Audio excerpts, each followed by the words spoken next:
welcome back to Fernandino Beach. I hope you liked the last segment where we walked through and looked at some historical homes. This week, we're still in Fernandino Beach on Amelia Island in North Florida, and we're going to be looking at the rest of this historic district, but take note of some very interesting things. There's a carousel horse house, which we thought was really cute, and if you look really close at one of the houses, you'll see something really spooky. Hope you enjoy it.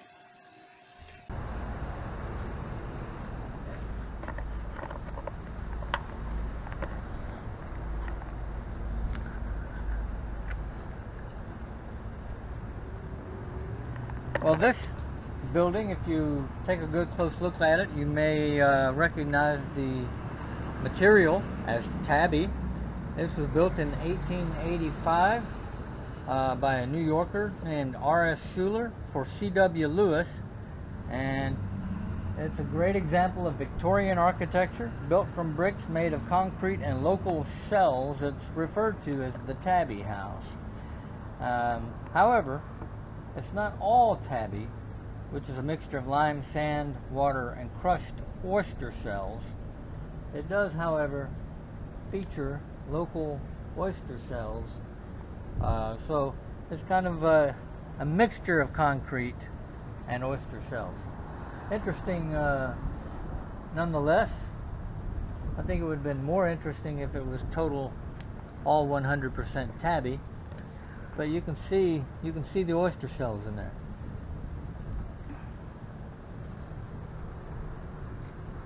I don't know. I think it's interesting the way they mixed the concrete and the tabby.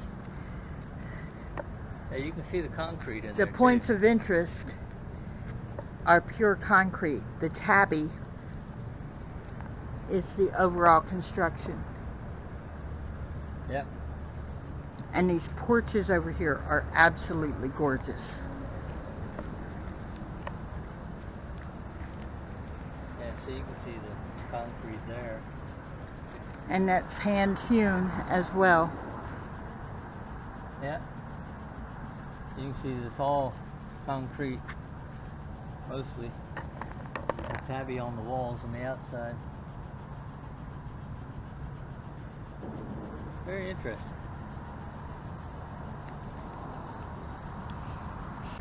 Alright. House across the street here is a beautiful home. Addison House, it's called. It was built in 1876 by Frank Simmons. He was a local merchant. It's undergone several different renovations and a couple of additions over the years, but the architectural style hasn't changed. It's been many different things over the years, including a private home. It was an infirmary during the yellow fever epidemic.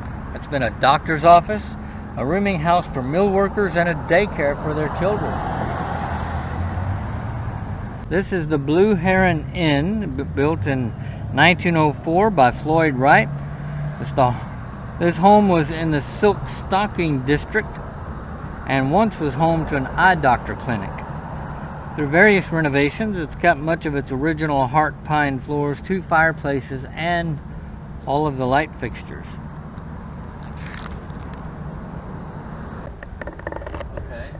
Okay. Look at the windows. It has the original windows in, and you can tell because they're wavy. It's wavy glass. Right. So this one is actually, while it's not on their walking tour, these would have all been built at the same time. Yeah, this is 1903. Mm-hmm.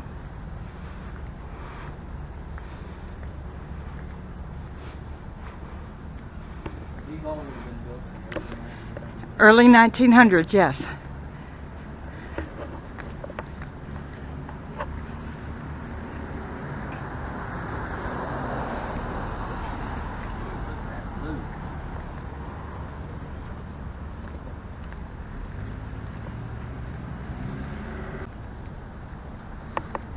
Absolutely gorgeous.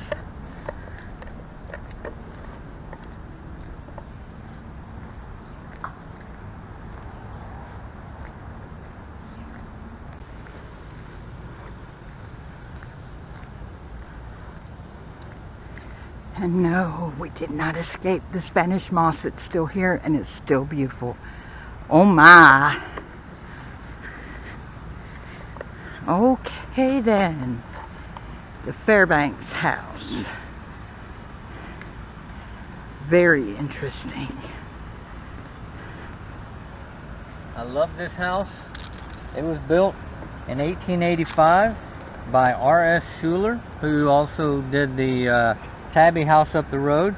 He built this for Major George Fairbanks, who was editor of the Florida Mirror at the time, a newspaper here locally. He came to Florida in 1842, started his career here, was a member of, or presided over the Board of Trade actually. He also helped develop the citrus industry here in Florida and was one of the founders of the Florida Historical Society. So that would make this house quite significant, not only for the local area, but for the whole state of Florida.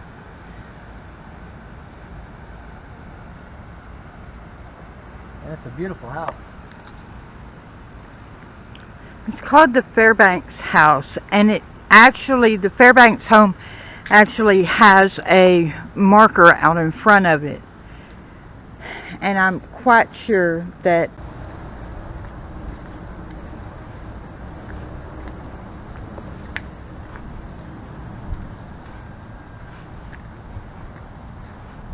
wow.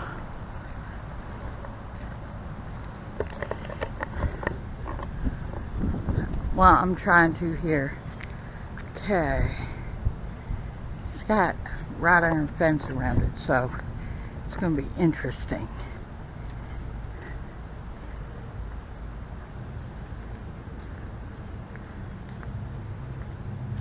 The Waz House has a very interesting history. It was built in 1856 as a small cottage facing the side street. As you can see, it's built in the Queen Anne style. It was purchased by Dr. W. Theo Waz in 1899. He expanded upon it, remodeled it, and turned it around to face 7th Street. Been like this ever since. Beautiful.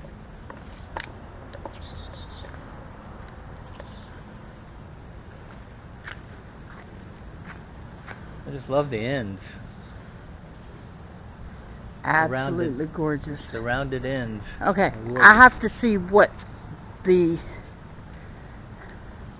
this side of it looked like. Or if he completely changed it as well. No, it still has a door over here.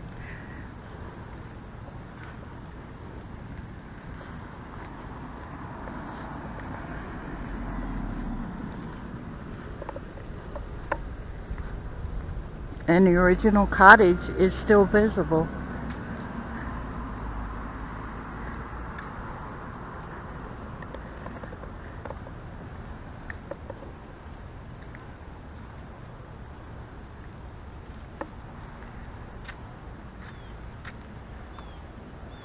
Is that a grave marker? Here? No. This used to be a gate. Oh, okay. Yeah, that makes sense. When the original door was here, this was a gate. Yeah, that makes sense. The Kelly House was built in 1889 by Samuel A. Swan, but named for its fourth owner, D.A. Kelly. It spans 3 city lots and has a terrific entry featuring an inlaid ceiling and mahogany staircase lined with stained glass windows. The movie All She Ever Wanted, starring Marcia Cross, was filmed here in 1996.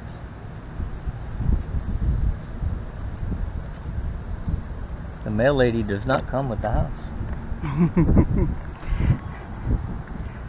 It's a gorgeous house.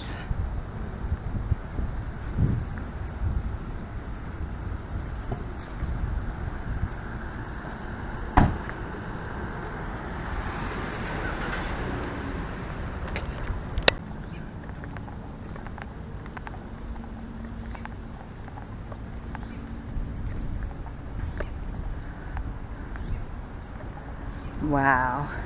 This is another beautiful building called the Addison House, built in 1904 by Captain William Bell, who migrated here after the Civil War with his twin brother, Captain James Bell.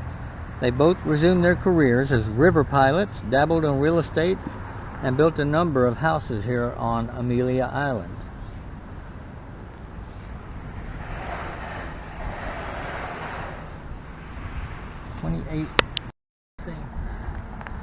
House. It's called the Bailey House. It was built in 1895. Watch out. By Effingham Bailey, who built it for his fiancée, Kate McDonald. Kate found the house in a catalog, and Mr. Bailey promised to build it for her when they got married. You can see the beautiful gables, turrets, and windows of all sizes and shapes, and fish scale shingles, and of course that beautiful carriage out front. The carousel horses are absolutely gorgeous. On the front porch there, I think make this a very distinctive house. It's just, it could be a dollhouse. It's every little girl's dream dollhouse. It's a beautiful house, beautiful structure.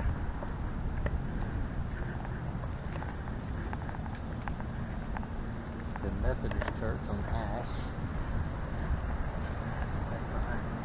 Okay, hold on.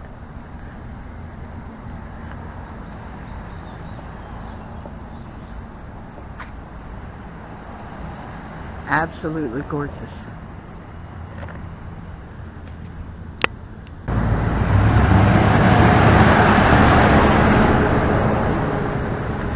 Trinity United Methodist was built in 1891 for the African American congregation here in town. Members included Florida House Rep Riley Robinson and Professor William Peck, who has a high school named after him.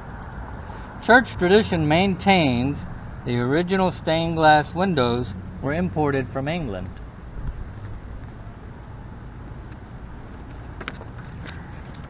And the people in the South do love their trees. They build the street around the trees.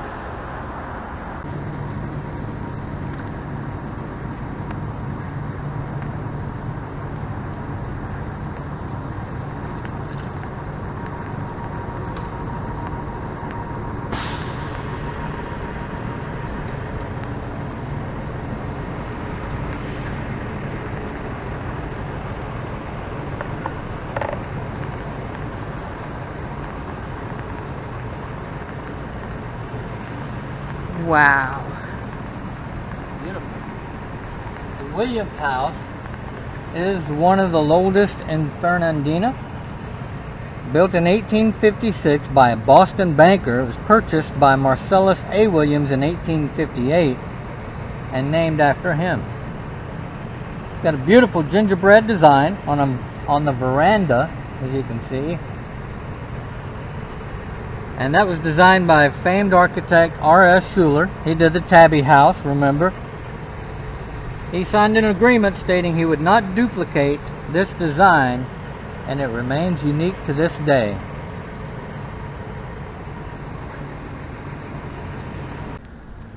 It stood on this corner for more than 100 years. Built in the late 1800s, it was originally the residence of Thomas Jefferson,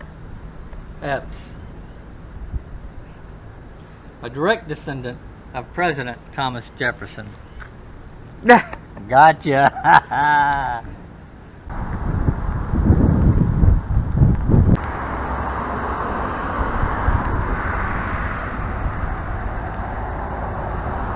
Alright, Amelia Schoolhouse Inn was built by R.S. Schuler. He did a lot of houses here in this area.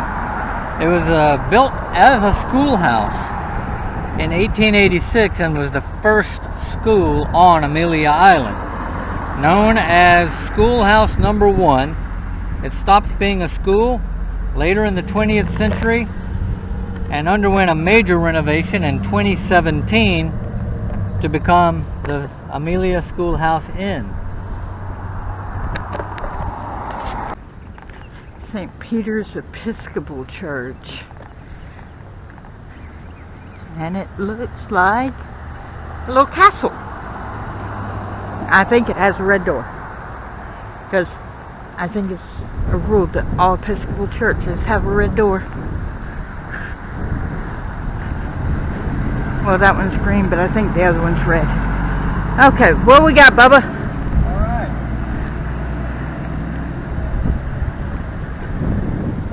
The Hoyt House was built in 1905 by John Mann and is modeled after the Rockefeller Cottage on Jekyll Island. Okay. Banker Fred W. Hoyt lived here with his family until Mrs. Hoyt died in 1927. It was built in 1884, again by Robert Schuler, but in 1892 a fire erupted in the basement furnace room, swept up to the tower, destroying all of the church except for the robing room. Once again, Robert Schuler was retained to rebuild the church in 1893, allowing the jewel of Center Street, quote unquote, to flourish once again. I love that Castle Keep tower there. Okay. But does it have a red door? Maybe in the front? I'm looking. Nope, that one's green too. Oh well, something to be said for being different.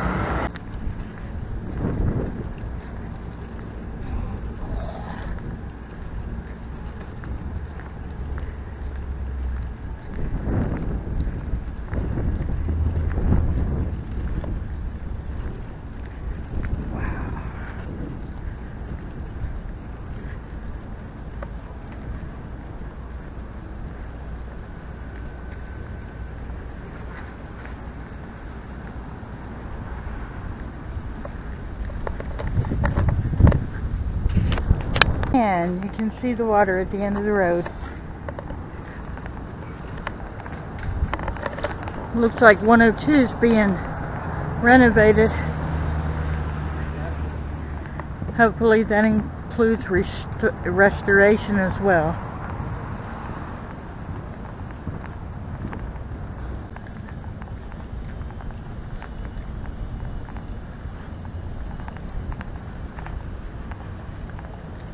This here is the Baker House.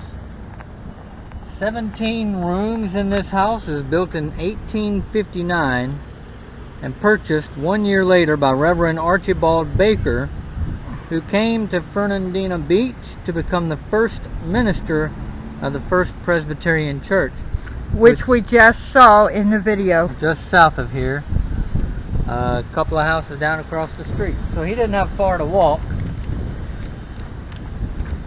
It's been in the Baker family ever since, except for the brief period of time when it was occupied by Union troops during the Civil War.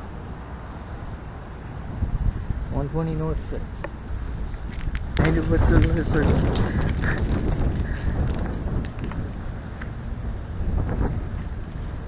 This beautiful Victorian home was built in 1876 by Josiah Prescott.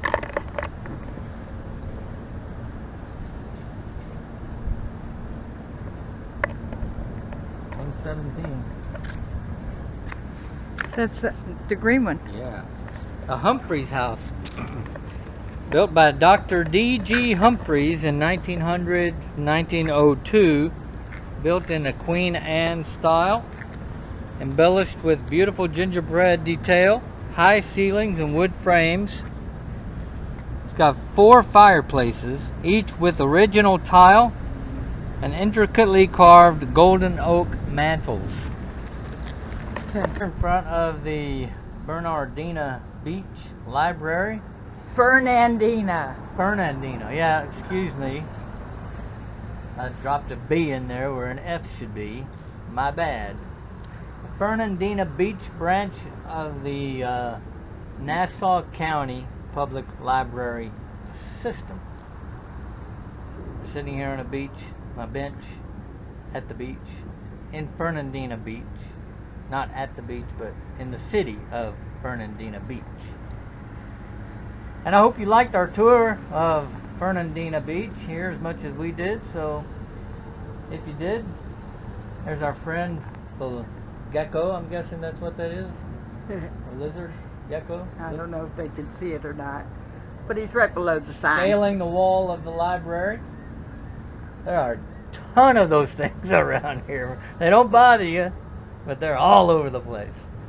So anyways, hey, don't forget to like us if you like the video. Click that like button. Share us with your friends. And subscribe. And Help us subscribe. grow the channel. Help us grow the channel. See you next week.